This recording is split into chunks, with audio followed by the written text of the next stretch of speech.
remember this one time, we had these two dogs, and they were like these black Labradors or whatever the fuck you call them, and, we used to, run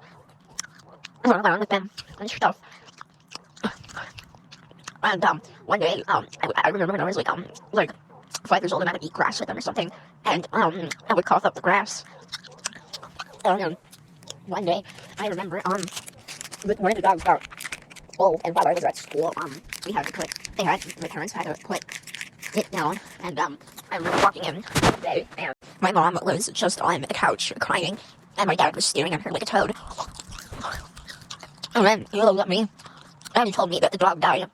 and that he sent me candy from heaven, and I looked at the table, and there was like a shitload of candy, and,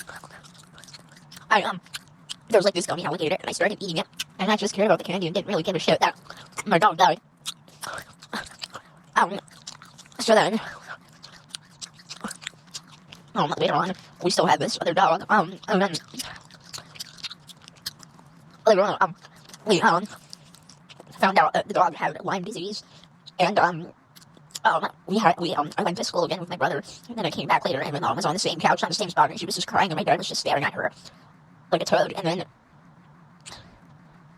she tells me that the dog died, and I look over and there's more candy on the table, and I start eating candy, because again, I don't care if my dog dies, I just want candy. Skittles.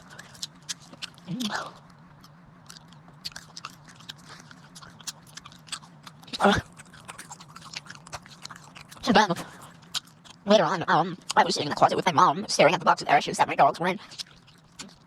and then I saw this little thing, I opened it, I pulled up the bag of ashes, and I dangled it in my mom's face and told her that's our dog. And she was just staring at me like a toad, and she looks dumbfounded, and I don't think she knew that you could open it in the first place. So you live in a worm. I have 50 Skittles.